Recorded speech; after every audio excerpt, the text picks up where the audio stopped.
Sahabat-sahabat Kristus, salam jumpa dalam acara Sabtu, Sarapan Bersama Tuhan. Adapun menu sarapan hari ini diambil dari Mazmur 57 ayat 3 dan 4a.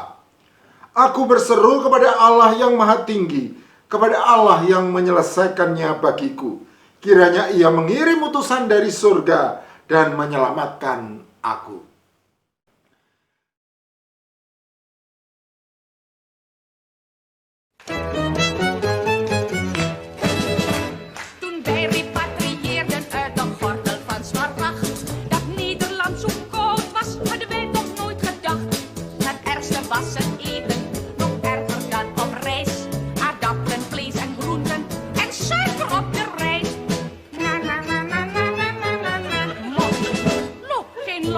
Sate babi en niet smaakt hier pedes. Geen trassis, roendijn, bandeng en geen tahu petis.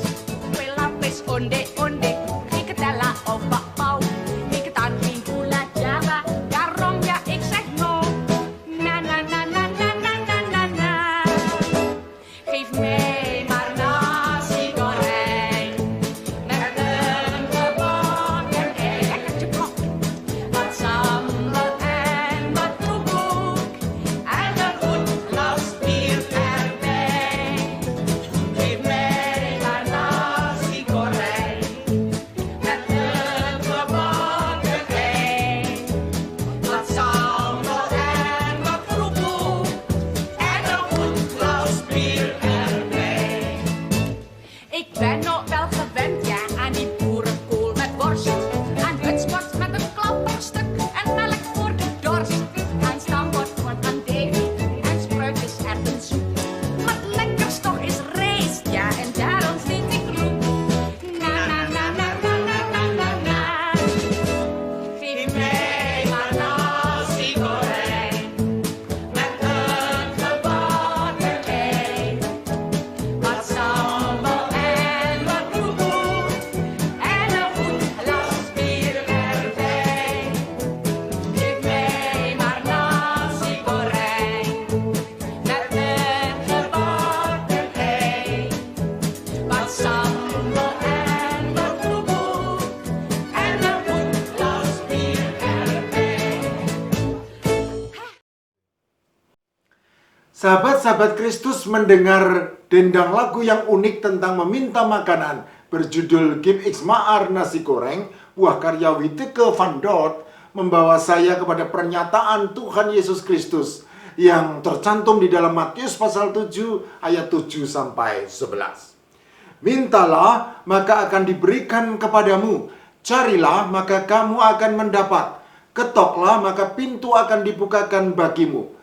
Karena setiap orang yang meminta menerima, dan setiap orang yang mencari mendapat, dan setiap orang yang mengetok, baginya pintu akan dibukakan. Adakah seorang di antaramu yang memberi batu kepada anaknya jika ia meminta roti, atau memberi ular jika ia meminta ikan? Jadi, jika kamu yang jahat tahu memberi pemberian yang baik kepada anak-anakmu, apalagi Bapamu yang di surga. Ia akan memberikan yang baik kepada mereka yang meminta kepadanya.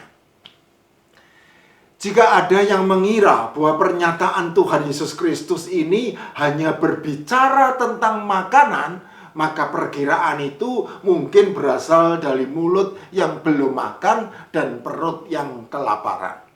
Karena mereka yang sudah makan dan kenyang pasti tahu bahwa pernyataan tersebut adalah tentang hal pengabulan doa. Melalui analogi tentang pemberian makanan yang baik dari seorang bapa kepada anak-anaknya, Tuhan Yesus Kristus secara sederhana menjelaskan hal pengabulan doa oleh Allah Bapa. Dan inti dari pengajarannya adalah Bapa di surga akan memberikan yang baik kepada mereka yang meminta kepadanya. Sahabat-sahabat Kristus, perhatikan baik-baik inti pengajaran Tuhan Yesus Kristus tentang hal pengabulan doa oleh Allah Bapa ini. Karena ada banyak sekali yang salah memahami bahwa semua doa permohonannya harus dikabulkan. Minta ini harus diberi ini, dan minta itu harus diberi itu. Oleh karena itu, orang-orang yang demikian akan merasa kecewa ketika minta ini diberi itu. Jadi perhatikan baik-baik. Tuhan Yesus Kristus tidak pernah mengajarkan bahwa semua doa permohonan akan dikabulkan oleh Allah Bapa di surga. Melainkan ia mengajarkan bahwa Allah Bapa di surga akan memberikan yang baik kepada mereka yang meminta kepadanya. Hal ini berarti ketika kita minta ini dan diberi itu, maka yakinlah bahwa itu pasti lebih baik daripada ini. Sebagai contoh kasus, mari kita renungkan doa permohonan Daud di dalam Mazmur pasal 57 ayat 3 dan 4a yang menjadi menu sarapan kita hari ini. Aku berseru kepada Allah yang maha tinggi, kepada Allah yang menyelesaikannya bagiku. Kiranya ia mengirim utusan dari surga dan menyelamatkan aku. Permintaan Daud adalah supaya Allah mengirim utusan dari surga untuk menyelamatkan dirinya. Permintaan ini sangat jelas. Yang belum jelas adalah pertama, apa atau siapa yang dimaksud Daud dengan utusan dari surga. Kedua, dari apa atau siapa Daud minta dirinya diselamatkan. Tanpa perdebatan kita pasti setuju bahwa utusan dari surga mestinya adalah malaikat Tuhan. Sehingga dengan demikian pertanyaan pertama sudah terjawab. Untuk menjawab pertanyaan kedua, kita harus melihat konteks peristiwa ketika doa permohonan tersebut diserukan oleh Daud. Berdasarkan Mazmur 57 ayat 1 dan catatan kaki yang merujuk ke 1 Samuel pasal 22 ayat 1 dapat disimpulkan bahwa konteks peristiwanya adalah ketika Daud lari dari kejaran Saul yang hendak membunuhnya, sehingga ia terpaksa melarikan diri ke gua Adulam. Selanjutnya dikisahkan bahwa ketika seluruh keluarga beserta saudara-saudara Daud mendengar bahwa ia bersembunyi di gua Adulam, maka pergilah mereka ke sana untuk mendapatkan Daud. Berhimpunlah juga kepadanya setiap orang yang dalam kesukaran, setiap orang yang dikejar-kejar tukang piutang, setiap orang yang sakit hati. Maka Daud kemudian menjadi pemimpin mereka yang kira-kira berjumlah 400 orang. 1 Samuel pasal 22 ayat 1 dan 2. Mari kita telaah situasinya. Daud sedang menanggung beban berat hendak dibunuh oleh Saul. Dan kemudian ia meminta tolong kepada Allah untuk mengirimkan utusan dari surga, yaitu malaikat Allah untuk menolongnya. Ternyata Allah justru mengirim seluruh keluarga dan saudara-saudara Daud untuk menemaninya. Bahkan Allah juga mengirim orang-orang yang sedang bermasalah untuk bergabung dengan Daud. Jadi Daud sedang berada dalam situasi minta ini diberi itu. Minta dilepaskan dari beban berat, justru ditambahi beban lagi dengan menjadi pemimpin dari orang-orang yang berbeban berat. Sahabat-sahabat Kristus, mungkin kita bertanya, Allah macam apa yang melakukan hal yang tidak masuk akal ini kepada Daud? Bukannya menolong menyelesaikan masalah yang dihadapi Daud, Allah justru menambahi masalah dengan mengirim ratusan orang yang juga bermasalah. Apakah Allah tidak mendengar seruan doa permohonan Daud yang minta kiranya Allah mau mengirim utusan dari surga untuk menyelamatkan dirinya? Jika Allah mendengar, mengapa ia justru mengirim ratusan orang yang bermasalah untuk bergabung dengan Daud yang sedang bermasalah?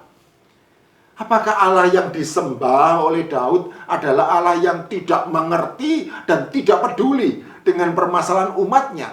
Sehingga Allah menempatkan umatnya dalam situasi minta ini, diberi itu. Tunggu dulu. Jangan tergesa-gesa menyalahkan Allah. Seperti yang sudah saya sampaikan di bagian awal, inti pengajaran Tuhan Yesus Kristus tentang hal pengabulan doa oleh Allah Bapa adalah Bapa di sorga akan memberikan yang baik kepada mereka yang meminta kepadanya.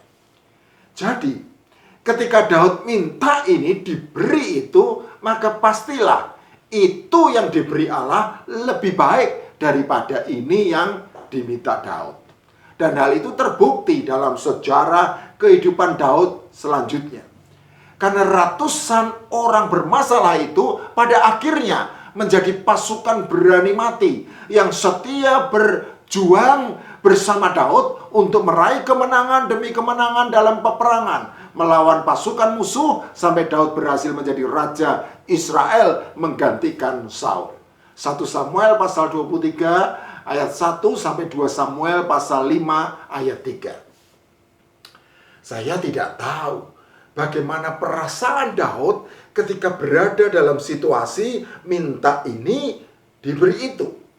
Minta dilepaskan dari beban berat, justru ditambahi beban lagi dengan menjadi pemimpin dari orang-orang yang berbeban berat. Minta utusan dari surga, justru diberi ratusan orang yang sedang dalam kesukaran, yang sedang dikejar-kejar tukang piutang, dan yang sakit hati. Mungkin Daud juga tidak mengerti dengan rencana Allah yang penuh misteri. Tetapi Daud tetap percaya bahwa Allah akan memberi yang baik kepada umat yang meminta kepadanya. Dan hal itu dibuktikan Daud dengan kesediaannya untuk meminta ratusan orang yang bermasalah tersebut. Sahabat-sahabat Kristus, situasi pada saat ini sangat sulit bagi kita semua. Entah berapa kali kita berseru dalam doa permohonan supaya Allah mengirimkan utusan dari surga untuk menolong dan menyelamatkan kita. Tetapi kita justru sering berada dalam situasi minta ini diberi itu. Sesuai dengan kebenaran firman Allah yang kita renungkan hari ini. Marilah kita tetap percaya kepada Allah dan yakin bahwa itu yang diberi Allah lebih baik daripada ini yang kita minta. Jadi tidak masalah seandainya minta ini diberi itu.